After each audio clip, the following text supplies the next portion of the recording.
Hello. Yes yes, आवाज आ रही है? आवाज आ रहे? हाँ बिल्कुल बिल्कुल। Welcome. Do you hear me? Yes yes, यहाँ पे ही हूँ।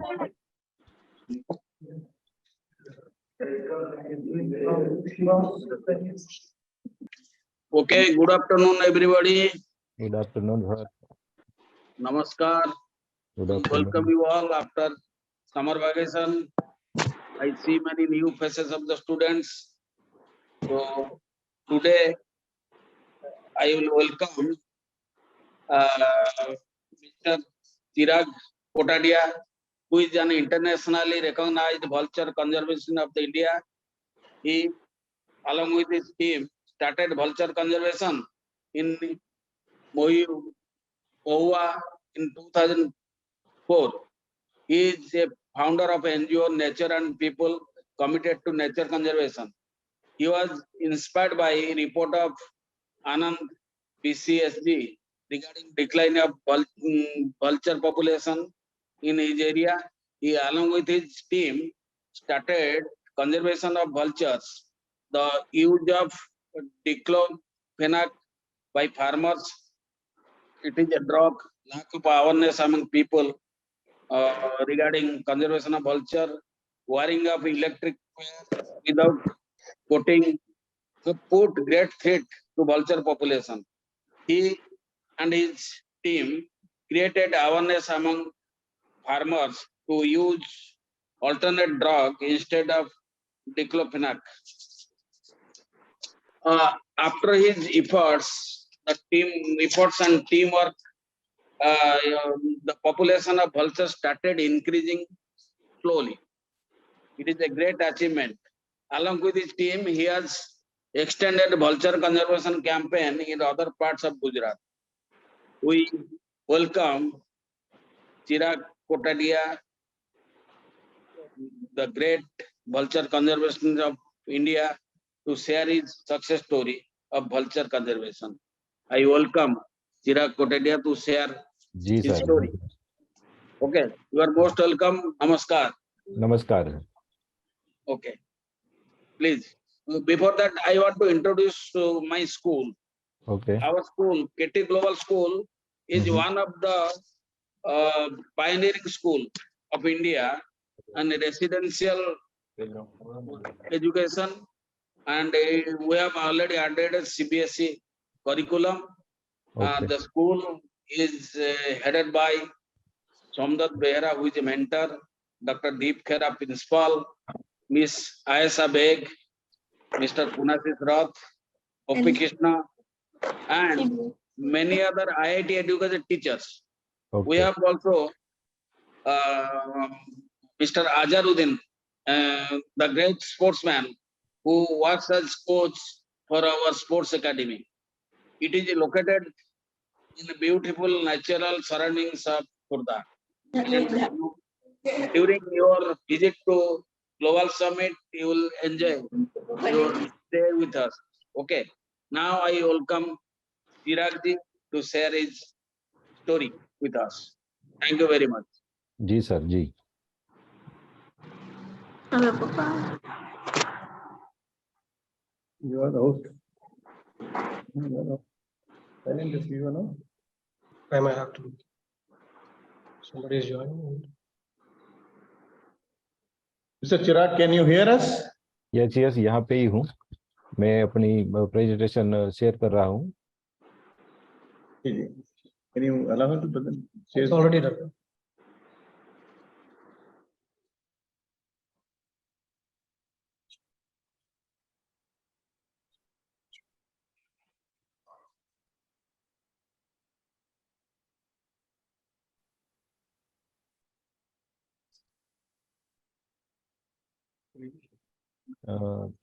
हमारी स्क्रीन दिख रही है?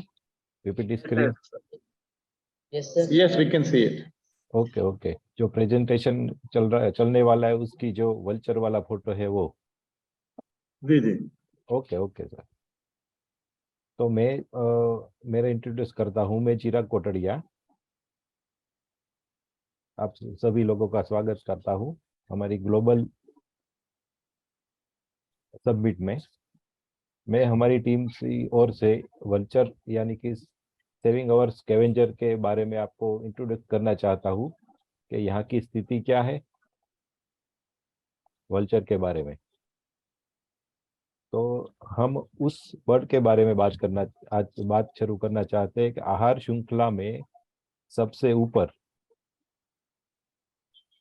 आहार श्रृंखला में सबसे ऊपर सबसे महत्वपूर्ण स्थान पर जो बर्ड है वो है वल्चर। आप सबको मालूम ही होगा आहार श्रृंखला में सब कड़ी का बहुत ही महत्व होता है।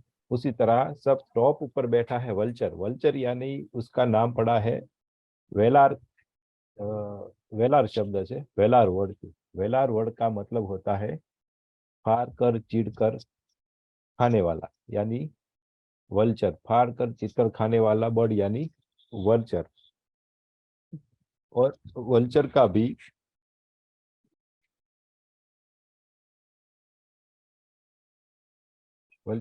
हमें अपना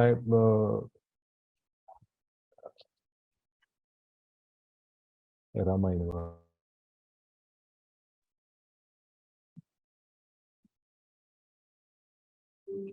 हम सबको मालूम है कि हमारे पौराणिक युग में भी श्री राम कथा में, रामायण में भी गिद्ध का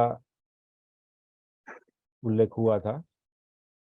वहां पे भी गिद्ध का उल्लेख हुआ था और हमें मालूम है अच्छी तरह है। रामायण में सीता माँ की प्रभु राम जी की मदद के लिए वल्चर आया था, सामोपत नाम का वल्चर, उसका नाम था सामोपत। और श्री राम भगवान ने भी उसका बहादुरी, श्री राम भगवान ने भी बहादुरी और वफादारी का प्रतीक माना था। नेक्स्ट आप।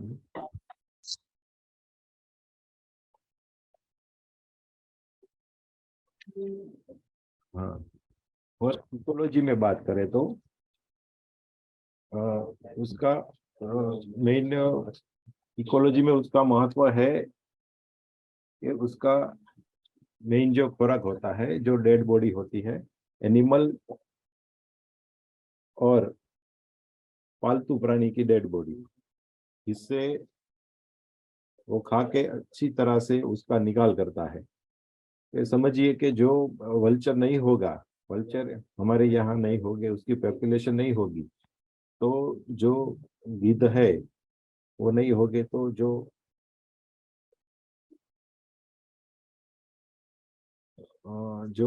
जो सड़ा हुआ मांस होता है उसकी वजह से उसके डिसीज जो होते हैं वो हमारे यहाँ आते हैं। कुत्ते या बिल्ली खाते हैं उसकी, डायरेक्ट और इनडायरेक्टली हमारे में आते हैं और उससे हमें रोग भी हो सकते हैं, जैसे कि चिकनगुनिया। चिकनगुनिया हमारा रोग नहीं है, एनिमल का रोग है, लेकिन उसकी कमी, वल्चर की कमी की वजह से वो हमारे हमारे शरीर में, मानव शरीर में आ रहा है। उसका कारण भी ये उसकी जो संख्या कम हुई है वो भी हो सकता है। नेक्स्ट।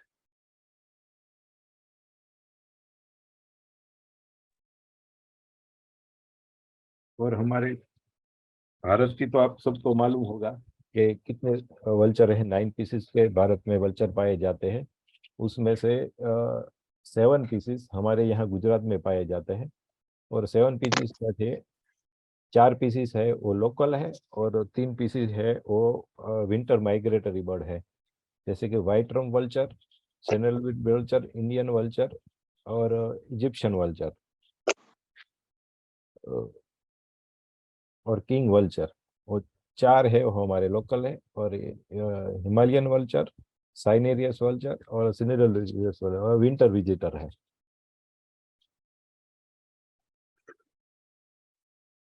सबसे पहले बात करूँ तो 2000 के आजू बाजू दुनिया के सामने आया कि वल्चर की पीसेस एकदम से कम हो गई है, एकदम से डिस्क्रेट हो गई है। उसकी वजह क्या है किसी को नहीं मालूम था, लेकिन सब सर्वे, एनालिसिस, पोस्टमार्टम, उसके बाद सबको पता चला। उसके बाद सबको पता चला कि ये डेक्लोफेनाक कोई पेन किलर है जो इसको डायरेक्ट इनडायरेक्टली वल्चर को इन्फेक्ट कर रही है, इसकी वजह से एकदम से इसकी संख्या डिक्रीज हुई। और 2004 में bird conservation society of Gujarat ने एक सबमिट बनाई और सारे गुजरात के बर्ड कंजर्वेटर, एक्टिविस्ट, एनजीओ सबको इकट्ठा करके उसके आगे क्या करना है, क्या प्लान करना है, उसके बारे में सबको बताया गया। तो हमारी संस्था, हमारी एनजीओ तो ऑलरेडी यहाँ महुआ के आजू बाजू कार्यरत ही थी, वो ऑलरेडी काम कर ही रही थी। Nature conservation, bird conservation, animal conservation और एक्टिविटीज, बच्चों का कैंपिंग, वो सब। तो हमने यहाँ के पहले सबसे पहले वही किया कि महुआ के आजू बाजू महुआ का पॉपुलेशन क्या है, महुआ में कौन से गिद्ध है, इसकी परिस्थिति क्या है, इसके लिए सब हमारे एनजीओ की टीम जुड़ गई, सर्वे होया किया महुआ के आजू बाजू में। और मालूम हुआ कि महुआ के आजू बाजू में, महुआ में कोकोनट ट्री जो आप फोटो में देख रहे हैं, सब जो फार्मिंग है वो कोकोनट ट्री का ही फार्मिंग है। तो सबसे अच्छी जगह, सबसे नेस्टिंग के लिए, रूस्टिंग के लिए, वल्चर के लिए बहुत बढ़िया थी। तो सबसे अच्छी जगह है महुआ के आजू बाजू। तो सब कोकोनट ट्री फार्म सर्वे किया, उसके मालूम पड़ा कि महुआ आजू बाजू में लगभग 500 से 600 वल्चर उस टाइम में, यानी कि 2004 या 5 के बीच थे। और जब जब फेस किया कि क्या क्या प्रॉब्लम है, यहाँ तो संख्या कम नहीं हो गई है, दूसरे भारत में जो हुआ है, पूरे दुनिया में जो हुआ है कि उसकी संख्या एकदम से कम हो गई है। तो हमने भी यहाँ देखा कि यहाँ भी वल्चर डेड हो रहे हैं, नेचुरली इननेचुरली डेड थी। जब भी पोस्टमार्टम किया तो पाया गया कि उसमें भी डाइक्लोफेनाक है। तो उसके रिगार्डिंग क्या करना है, कैसे वेटरनरी डॉक्टर को समझाना है कि डाइक्लोफेनाक क्या है, उसका कैसे नहीं करना है। और एक दूसरी समस्या थी कि जब हम पूरे विस्तार में, फार्मिंग विस्तार में जब सर्वे के लिए गए, सर्वे किया, तो मालूम पड़ा कि मोस्ट ऑफ, यानी 99% नेस्टिंग सब कोकोनट ट्री पे ही है। और कोकोनट ट्री पे एक स्पेशल कम्युनिटी काम करती है, कोकोनट ट्री पे से कोकोनट उतारने का काम, जिसके हम यहाँ गुजराती में पाड़ा वाला बोलते हैं, जो वह काम करती है कोकोनट ट्री में से कोकोनट निकालने का। तो मालूम पड़ा हमें कि सबसे ज्यादा नुकसान तो ये जो लोग हैं वही कर रहे हैं।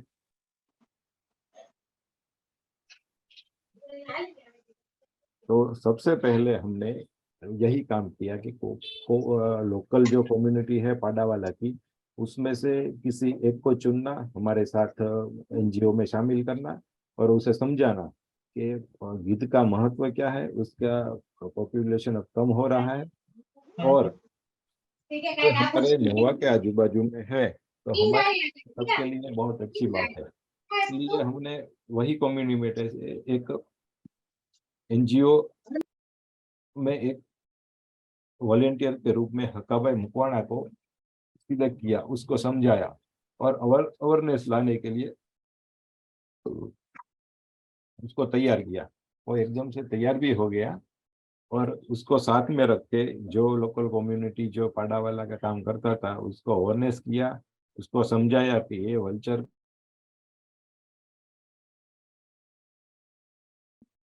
ठीक नहीं है। और दूसरा फेस आया कि जो महुआ के आजू बाजू में जो वल्चर टीम, वल्चर जो अपने खुराक के लिए आजू बाजू में जा रही थी, वो थी कैटल हाउस। महुआ से लगभग 40 किलोमीटर दूर छापरियाली विस्तार जो है, वहां पे कैटल हाउस था।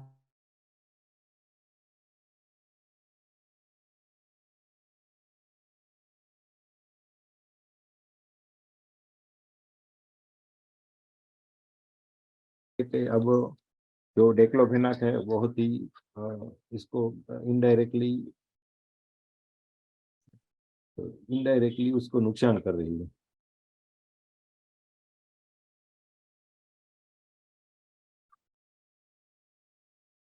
इनडायरेक्टली उसको नुकसान कर रही है। तो वहां जाके भी कैंपेनिंग किया, छोटे छोटे गांव में भी कैंपेन किया, छोटे छोटे जो गांव में जो वेटरनरी डॉक्टर है उसे भी समझाया कि ये डायरेक्टली इनडायरेक्टली डाइक्लोफेनाक है वो वल्चर के लिए बहुत खतरा। ફરજિયાત જેવું કઈ છે और Excuse me, sir, just interrupting. Mr. Bhavesh Galax, please mute yourself. Okay Sir, Chirag sir, you can continue. Okay, तो ये सब कैंपेनिंग और अवेयरनेस के प्रोग्राम में हमने लोकल फॉरेस्ट डिपार्टमेंट को भी साथ रखा, एनजीओ को भी साथ रखा, और ज्यादा से ज्यादा लोगों तक ये बात पहुंचे कि अभी हमारी स्थिति क्या है, वल्चर यहाँ पे है तो बहुत अच्छा है, तो आगे क्या करना है।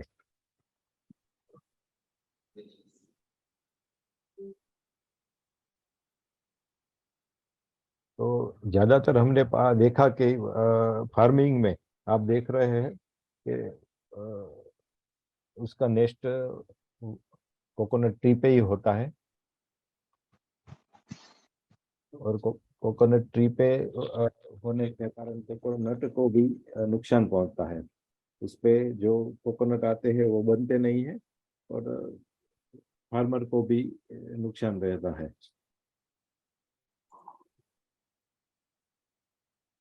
ये है हमारे लोकल कम्युनिटी हीरो हकाभाई मकवाणा, जो पाड़ा का काम कर रहे हैं। उसका काम ही है ऊपर जाके नारियल को उतारना। ये हमारी टीम है पाड़े वाले की, ऐसी अलग अलग टीम रहती है, उसको हमने डायरेक्ट ही हमारी टीम में शामिल किया और उसको अवेयरनेस से जागरूक किया कि ये वल्चर हमारे लिए बहुत महत्वपूर्ण है, इसका आपको नुकसान नहीं देना है। और हकाभाई मकवाणा का हमने स्पेशल एक नाम दे दिया गिद्ध मित्र, क्योंकि वो डायरेक्ट गिद्ध मित्र है, क्योंकि वो डायरेक्ट वल्चर के संपर्क में आता है। इसकी वजह से उसे हमने एक गिद्ध मित्र का लेबल दिया और उसकी कामगिरी और देख के सेंचुरी एशिया मैगजीन ने 2012 यानी कि 2012 में उसको सब young sanctuary Asia young naturalist का भी अवार्ड मिला है। तो हमारे लिए वो बहुत गर्व की बात है कि उसकी नोंद इंडिया लेवल पे ली गई हकाभाई मकवाणा की, क्योंकि वल्चर की बहुत अच्छी कामगिरी थी। और पहले मैंने बताया कि फार्मिंग में कोकोनट ट्री पे वल्चर का थोड़ा नुकसान रहता है। वो जो भी नारियल पर नेस्ट करते हैं वहाँ पे नेस्ट की वजह से वो नारियल वहाँ पे बनते नहीं है, और पाड़ा वाला को वो नारियल पे जाके कोकोनट नहीं उतारना ऐसा समझाया गया। इसकी वजह से फार्मिंग को थोड़ा नुकसान हो रहा था। तो नुकसान की भरपाई के लिए डिपार्टमेंट के साथ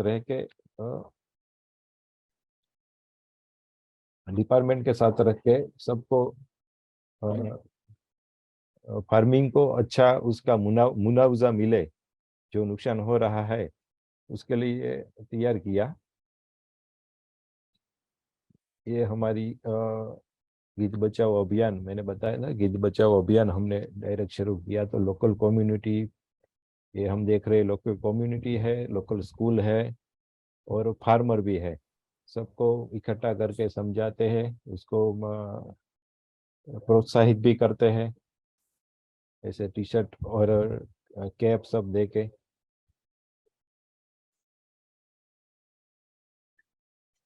एक तीसरा भी वल्चर के लिए प्रॉब्लम था विंड मिल, और जो वहाँ पे उसका जो रहणांक विस्तार था महुआ के आजू बाजू में, वहाँ पे जो इलेक्ट्रिक तार होते हैं, इलेक्ट्रिक तार के आसपास जब वह उसका डेड बॉडी पड़ी रहती है पशुओं की, तो सबसे पहले वो इलेक्ट्रिक तार पे या स्तंभ पे बैठते थे और उसके बाद नीचे उतरते, जिसकी वजह से वो शॉर्ट सर्किट में उसकी डेड होती थी। तो उसका भी हमने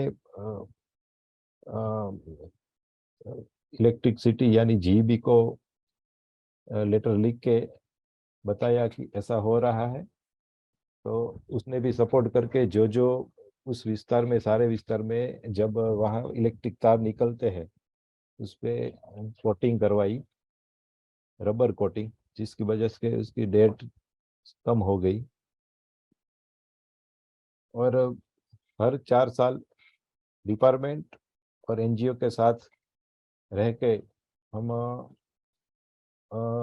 वल्चर सेंसस करते हैं। ये लास्ट दिसंबर 2020 का है जब सेंसस हुई थी। तो पहले जितना तो वल्चर अब रहा नहीं है यहाँ भी, लेकिन ऐसा गुजरात में लगभग सभी जगह से समझो कि 80% जो विस्तार है वहां से डिस्ट्रैक्ट यानी कम हो गई है इसकी संख्या। लेकिन हमारे प्रयत्न, हमारे एनजीओ के प्रयत्न से, डिपार्टमेंट के प्रयत्न से, सब लोगों के प्रयत्न से हमारे महुआ एरिया में इसकी संख्या, इसकी पॉपुलेशन स्टेबल हुई है। नहीं तो पूरी कम भी नहीं हुई, नाश भी नहीं हुआ है, लेकिन 100 के आजू बाजू यहाँ की संख्या स्टेबल हुई है। उसका यही कारण है कि हम सब लोग की मेहनत। Thank you sir.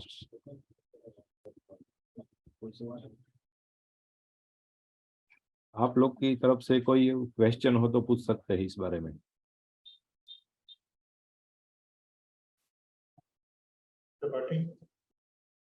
थोड़ा सा Good afternoon, sir. Is it audible? sit near it.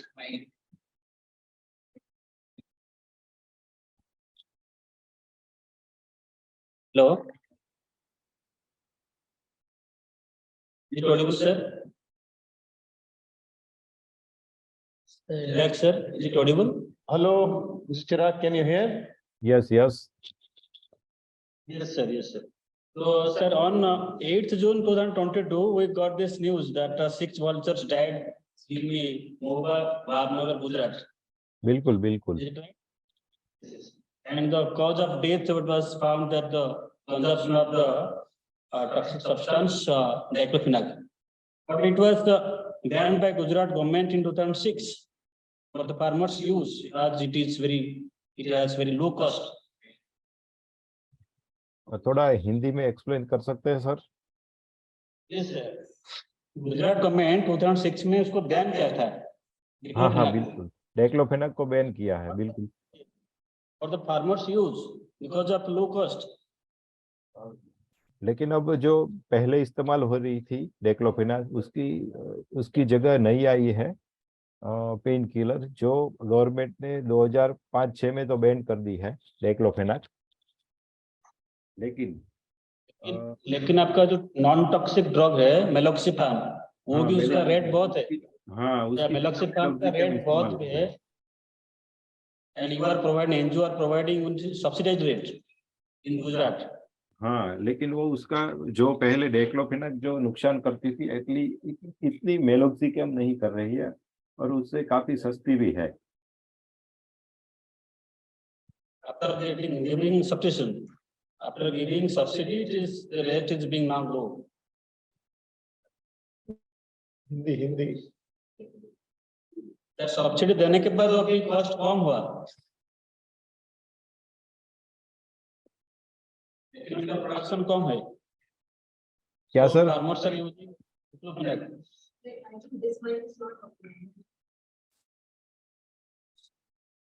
Ji sir. Sir मैं बोला कि वो जो मेलॉक्सिफाम का कॉस्ट बहुत है because of low production.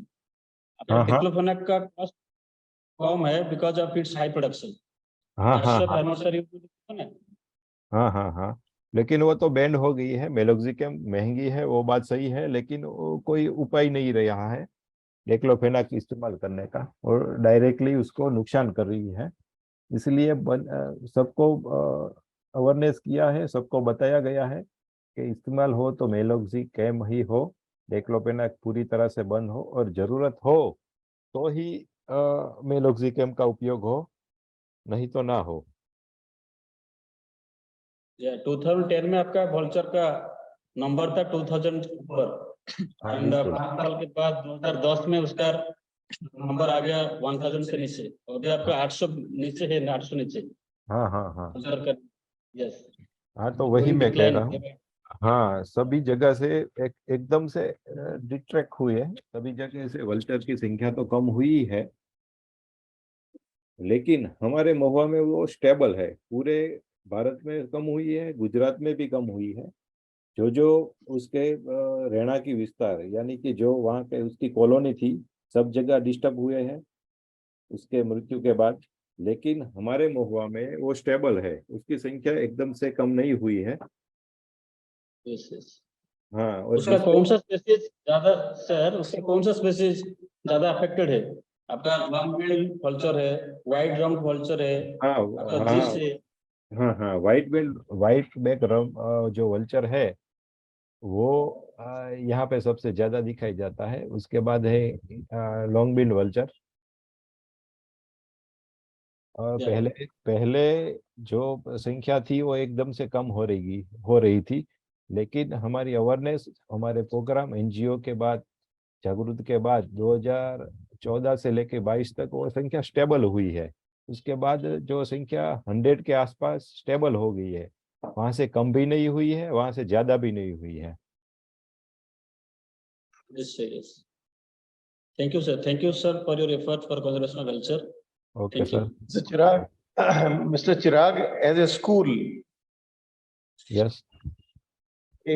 School की तरफ से अगर वल्चर कंजर्वेशन पे कुछ किया जा सकता है हाँ तो आप गाइड करें। हमारे बच्चे यहाँ पर हैं, हमारे अध्यापक, हमारे साथी यहाँ पर हैं, तो एज ए स्कूल हमारे बच्चे और हम सब मिलके हाँ किस तरह इस आपके बड़े काम में हम आपकी सहायता कर सकते हैं। ओके। आपकी क्या, हम खुद की सहायता ही कर रहे हैं। अगर हम वल्चर खत्म कर देंगे तो अभी चिकनगुनिया हुआ है, फिर और 50 तरह की बीमारियां हम तक बिल्कुल पहुंचेंगी, जैसा आपने समझाया।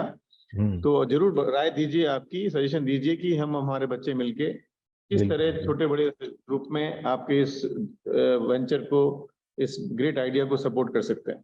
बिल्कुल बिल्कुल। बच्चे, आप जानते होंगे कि हमने बताया पहले कि 2000 के ऊपर पहले बहुत सारी संख्या थी वल्चर की, लेकिन एकदम से कम हो गई। एकदम से कम हो गई मीन्स के 3000 से समझो के 500 तक आ गई है, 1000 तक आ गई है। इसका मतलब ये हुआ कि और एकदम से उसकी संख्या घटने का कारण क्या है? इसका मेन कारण है डाइक्लोफेनेक दवा, जो पशुओं में पेन किलर के रूप में उपयोग होती है। तो बच्चों को मैं यही देना चाहता हूँ, जानकारी देना चाहता हूँ कि कोई भी आप उसके अवेयरनेस रहे, उसके बारे में अवेयरनेस रहे। बच्चे, आप अपना भविष्य के लिए भविष्य में आपको वल्चर देखना हो तो थोड़ा आपको जागरूक होना पड़ेगा। आपको जागरूक होना पड़ेगा, सबको जागरूक होना पड़ेगा। और वल्चर में जो मैंने पहले बताया कि आहार श्रृंखला में जो सबसे महत्वपूर्ण कड़ी है वल्चर ही है। और इसके बारे में ज्यादा जानकारी के लिए हमारे कलीग्स जयदीप जानी को मैं देना चाहूंगा मेरी सीट। उसके उसके रिगार्डिंग आप उससे भी बात कर सकते हैं। जयदीप भाई, welcome.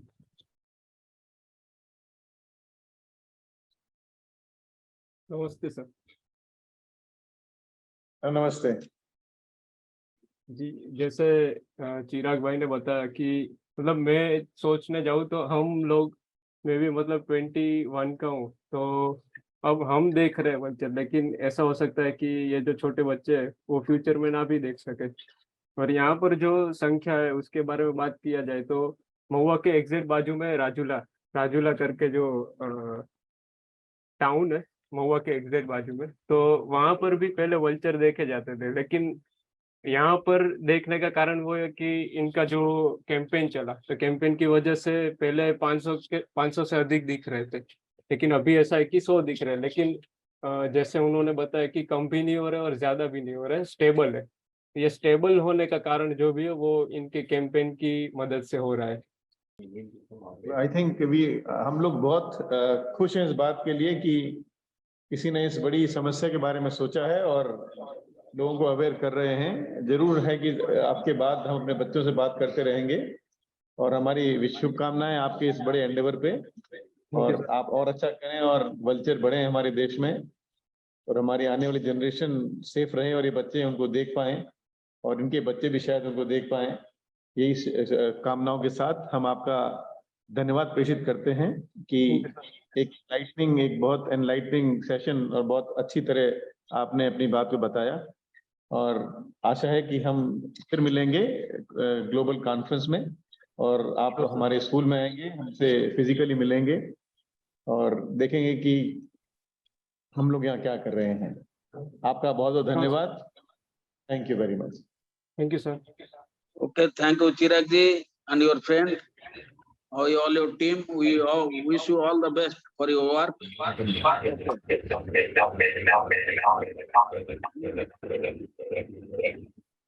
You will be invited, all your team will invite all your team to our global conference in November 2023. Thank you very much. Thank you.